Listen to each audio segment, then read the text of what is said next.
അത്യുന്നതന്റെ മറവിൽ സർവശക്തന്റെ തണലിൽ പാർക്കുന്നവൻ ഭാഗ്യവാൻ ഭാഗ്യവാൻ.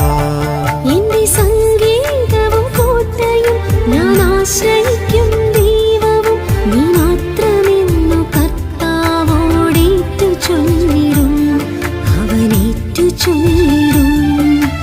അത്യുന്നതന്റെ മറവിൽ സർവശക്തന്റെ തണലിൽ പാർക്കുന്നവൻ ഭാഗ്യവാൻ ഭാഗ്യവാൻ.